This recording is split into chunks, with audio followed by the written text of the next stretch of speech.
Hey friend, please subscribe. 1 second for you. Big deal for me. I was halfway through a roofing estimate when my phone buzzed. Unknown number. I almost sent it to voicemail, but something in my gut said, pick up. Hello?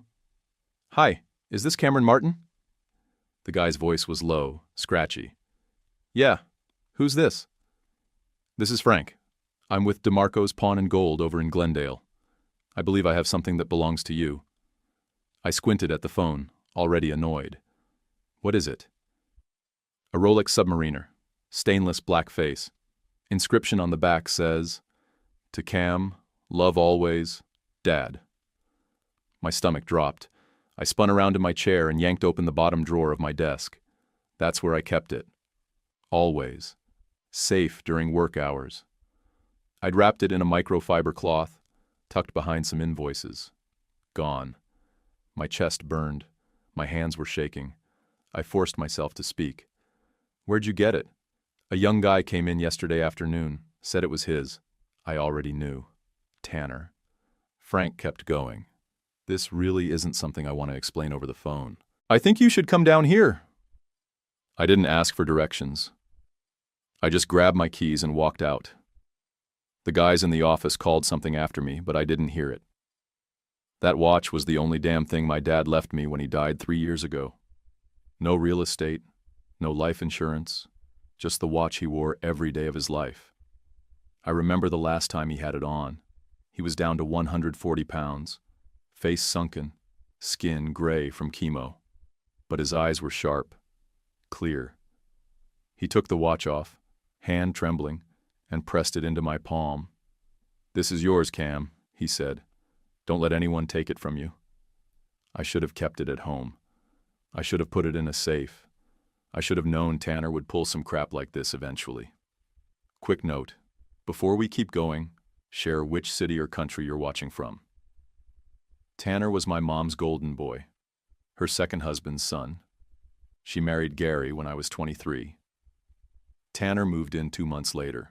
I didn't even bother unpacking. I just got out. Now he'd crossed the line. I floored it all the way to Glendale. Didn't even remember putting my seatbelt on. Just gripped the wheel and pictured his smug little face, handing my father's watch to some pawn shop like it was his to sell. He thought he could take what wasn't his. He was about to learn different. DeMarco's was wedged between a payday loan place and a busted vape shop in a half-dead strip mall off Glendale Avenue. The windows were covered in metal bars, the sign half lit. I pulled up fast, slammed the truck into park, and marched in without even shutting the door all the way. Inside, it smelled like dust and old coins. A glass counter ran the length of the shop, loaded with scratched watches, gold chains, and knockoff designer crap. Behind it stood Frank, thick neck, tanned skin, arms like he still moved crates for fun. You, Cam? He asked, voice like gravel. Yeah. He nodded once, looked me dead in the eye. You look like your old man. Same jaw. My throat tightened. I didn't respond. Frank reached under the counter and came back up with a box. I knew it before he even opened it. Blue leather, faded edges, gold trim, worn thin. He popped the latch and lifted the lid. There it was. My dad's Rolex. Black dial, stainless case. The bezel nicked at 2 o'clock. He'd done that working on a kitchen remodel in Flagstaff. Still had the inscription on the back. To Cam, love always. Dad. I clenched my jaw. Who brought it in? He hesitated. Kid said his name was Tanner. Tall, blonde, early 20s maybe. Claimed it was his dad's, left to him. My fists curled at my sides. Frank watched me. But he didn't look like you. And he sure didn't act like someone who earned a Rolex. Didn't even know how to pronounce Submariner. That's when I started looking. I raised an eyebrow. Looking? He reached under the counter again and came back up with an old paper folder. Your dad ever mentioned pawning this watch before? I shook my head. Never.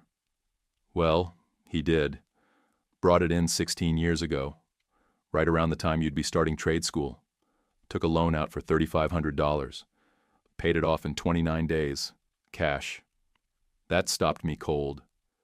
Frank handed over the photocopy of the ticket.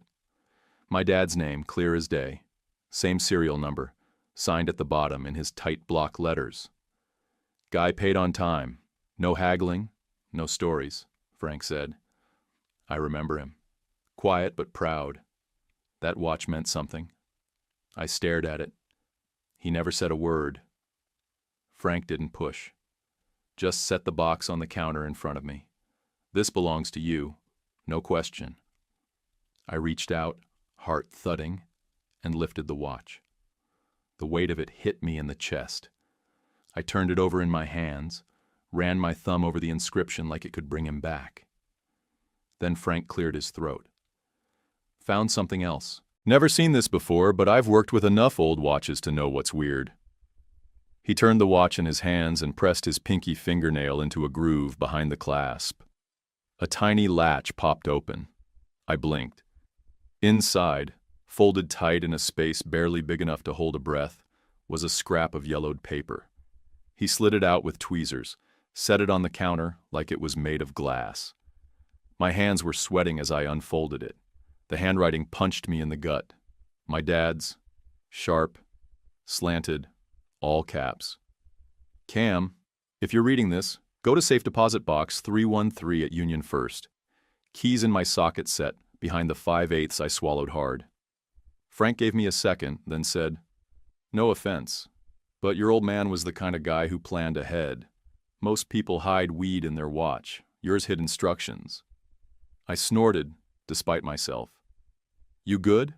Frank asked. Yeah, I said, pocketing the note and slipping the watch onto my wrist. Yeah, I'm good. He nodded. Kick that punk's ass for me. I turned to leave. Hey, Frank called after me. That guy? Tanner? He looked nervous, real nervous. I don't think he thought he'd get caught. I pushed open the door. The heat hit me in the face. Oh, he's caught, I said. He just doesn't know it yet. I didn't go back to work. I drove straight to my mom's place in Sun City, fingers tapping the steering wheel the whole damn way. The Rolex was back on my wrist, right where it belonged.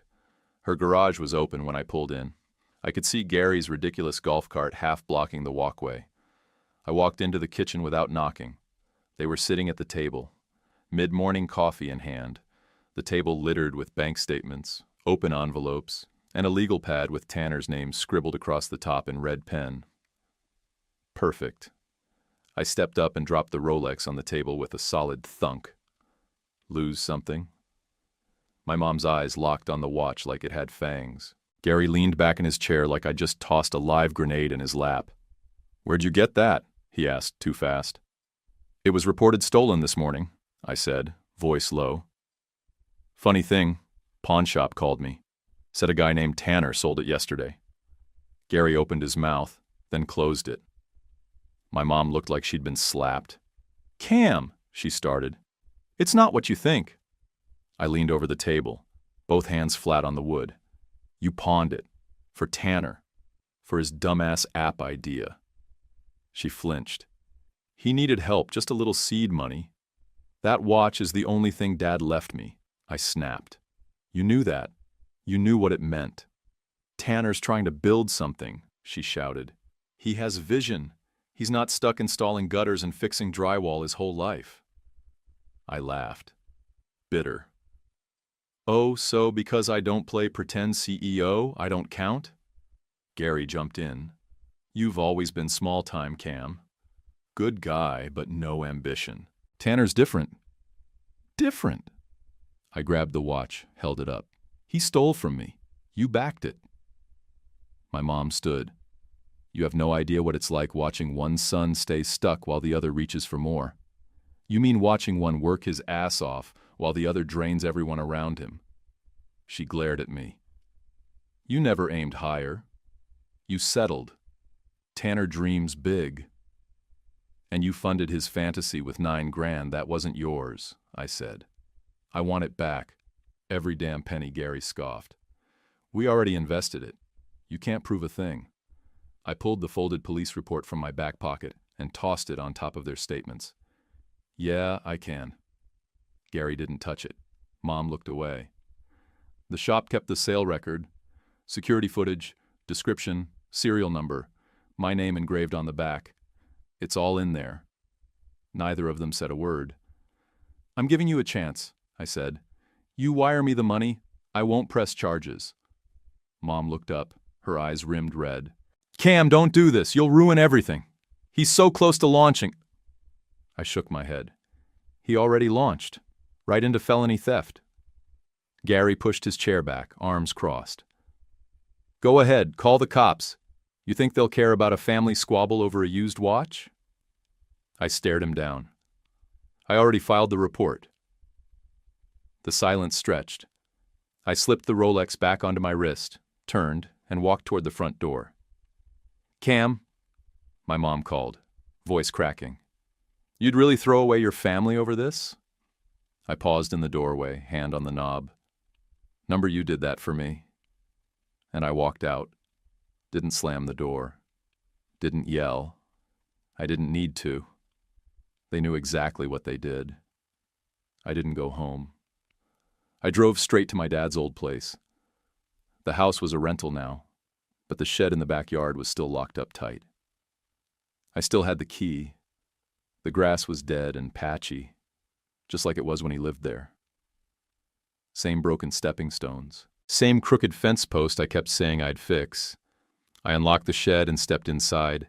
The smell hit me first. Motor oil, sawdust, rust. And under a blue tarp in the corner, right where it had always been, was Dad's rolling toolbox. Red Craftsman, 3 drawers, heavy as hell. I flipped back the tarp and popped the top. His tools were right where he left them. Ratchet set on the left, sockets lined up tight. I ran my finger down the row until I hit the 5/8. Pulled it. There it was, taped up behind it, just like he wrote. A small brass key wrapped in wax paper, edges curled with age. Same key he used to clip to his belt loop. I used to mess with it all the time when I was a kid. Never once knew what it unlocked. I took it and closed the box. Didn't waste time. Drove straight downtown to Union First, an old brick building with green shutters, tucked behind a strip of law offices and a breakfast joint. Inside, the lobby looked like it hadn't changed since the 80s. Wood paneling, fake plants, old magazines stacked crooked on the table. A woman in her 60s sat behind the counter, silver hair pulled into a tight bun. She looked up as I approached. Can I help you? I'm looking to access safe deposit box 313. It was under my dad's name, Russ Martin. I have the key. I held it up. She squinted, then stood. Russ Martin? She asked, voice softening. Yeah. I remember him. Always came in early. Polite. Wore those work boots like they were dress shoes. I smiled. That's him. She nodded. One moment. 10 minutes later, I was standing in a private room with her and a narrow metal box on the table. She stepped out to give me privacy. My hands shook as I slid the key in, turned it. Inside was a manila envelope, a dusty black ledger, and a small sealed envelope with CAM written in thick Sharpie. I picked up the letter first.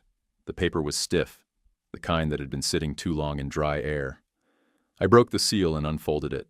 His handwriting hit me like a freight train. Cam, if you're reading this, I guess I'm gone. But if this found its way to you, then you did what I hoped you would. Kept the watch safe and stayed true to yourself. The envelope holds bearer bonds, over 100,000 in value. No names, no banks, no taxes. You can cash them when you're ready. No one knows they exist but me, and now you. The ledger holds invoices, jobs I finished but never got paid for. Some of those bastards ran off while I was in chemo. I didn't have the energy to chase them. This isn't just about money. It's about time. Time to leave if you need to. Time to build your own thing. Time to breathe without someone always taking a piece of you. You don't owe anyone your future, son. Not me. Not your mom. Not the family. Just do one thing. Make it yours. Dad. I sat there a long minute, holding the page like it was made of gold. Then I reached for the envelope. Inside were the bonds, crisp and clean, the kind you don't just stumble across unless someone really knew what they were doing. My throat tightened again. I flipped open the ledger, every page filled in neat block letters, job names, dates, materials, final totals, some crossed out with PAID, some marked owed, and one name I hadn't seen in years, right at the top of the unpaid list. Reynolds and Bloom Construction, flooring job, $18,500. My jaw clenched. Dad hadn't just left me some money, he left me a paper trail, and I was about to follow it. I took the ledger home that night and laid it out on my kitchen table. I had to clear off a stack of receipts and an unopened box of drill bits just to make space. Every page was tight with notes. Materials, measurements, job site addresses, names. Some I recognized from when I'd helped him over summers. Some were total blanks. He wrote everything down like it mattered, because it did. I flipped page after page until one name slammed the brakes on everything: Reynolds and Bloom Construction. It was scrawled at the top of a full job breakdown, flooring install for a commercial remodel in Mesa, just 6 months before he was diagnosed. $18,500 due. Highlighted twice. Circled. Underlined. Then, written in all caps at the bottom, no pay, no callback. I grabbed my phone and searched the company. They were still running. Same logo, same name, same 2 partners listed on the website, Reynolds and Bloom. I clicked through their gallery of finished jobs and high-end remodels. Their latest post said they'd expanded into Scottsdale luxury properties. Figures. I took photos of every page connected to their job, the estimate, the final invoice, material receipts, even the scratch sheet where Dad calculated labor costs. His handwriting made my chest ache. The next morning, I got up early and drove across town to meet with a lawyer my buddy Mitch had recommended a while back. Carla Martin. Her office was nothing fancy, 2nd floor above a car insurance place. But the second I walked in, I knew she didn't waste time. She came out wearing jeans and a navy blazer, hair up, no-nonsense eyes that sized me up before I even said hello. "You're the guy with the contractor ledger?" she asked. I nodded and held up the folder. We sat down at a side table in her office, no desk between us. She motioned for the book, and I handed it over. She flipped through page 1, then 2, then 5. Her mouth pulled into a crooked smile. "Tell me you have photos of this." "I do." "You scan it yet?" "Not yet." She nodded. "Do it. Today. Keep the originals safe. This is gold." She turned back a page and pointed. "Look at this. Full invoice, signatures, job details, material breakdown. You'd be amazed how many guys just hand me a text and a receipt and expect to sue. This is airtight." She landed on the Reynolds and Bloom section. Her eyes narrowed. $1850 unpaid. Dated, signed, no cancellations, no dispute letters. They thought the debt died with your dad. I leaned in. But it didn't. She looked up. Nope, not even close. So what's next? We get the bonds liquid first. I've got a contact who can handle that quiet and fast. No probate, no waiting around. And the invoices? Give me 60 days. I raised a brow. That's all? They won't see me coming. Most of these companies bank on guys like your dad not fighting back. But you're the heir. Legal next of kin. If the estate wasn't formally closed, we've got standing. And if the work's documented, we've got leverage. She closed the book and slid it back to me. They're still active, right? Just checked. Doing big jobs now, flashy remodels. She grinned. Even better. That means they've got assets. And they won't want a lien showing up in a client search. I let out a slow breath. He really kept everything. Your dad was smart, she said. Most guys in his position didn't think they could afford to be. She stood and walked to a filing cabinet, pulled a folder out and handed it to me. Sign the top page. I'll file the demand letters by Friday. I signed without a second thought. As I headed out, she called after me. Cam? Yeah? You ever think about going after the others in that book? I shrugged. One at a time. Good, she said, because you've got a hell of a head start. I walked out into the sun, the folder under my arm, feeling like I'd just picked up the hammer my dad used to swing, and finally knew where to hit. I pulled into Mom's driveway around 7 the next morning. The sun hadn't burned off the haze yet. My truck bed was already half full. Tools, boxes of clothes, that old crock pot she gave me 5 birthdays ago. I wasn't planning on saying anything. Just grab the last of my stuff and go. Of course, she was waiting. She stood in the doorway with her arms crossed, that fake calm look she always used when she wanted to act like she wasn't furious. You really doing this? She asked. I didn't answer. Just walked past her and into the guest room I'd been sleeping in for the last 6 months. The closet was already half empty. I grabbed the last duffel, yanked the dresser drawer out, dumped the contents into a tote. When I came back out, she was still there. This is about the watch, she said, blocking the door like she had any right. You're throwing away your family over a piece of metal? I brushed past her. It wasn't just a watch, Mom. You know that. Gary was at the kitchen table, same spot he always sat, pretending to read the paper. Didn't look at me, didn't speak. Just sat there like a big dumb statue in cargo shorts. I loaded the last tote into the truck bed and slammed the tailgate shut. That's when I heard it. His voice. Tanner. He came strolling around the side of the house like he just happened to show up, grinning like we were all good. Hey man, Mom said you were moving out. That's wild. I didn't say anything. He leaned against the side of my truck like it was his.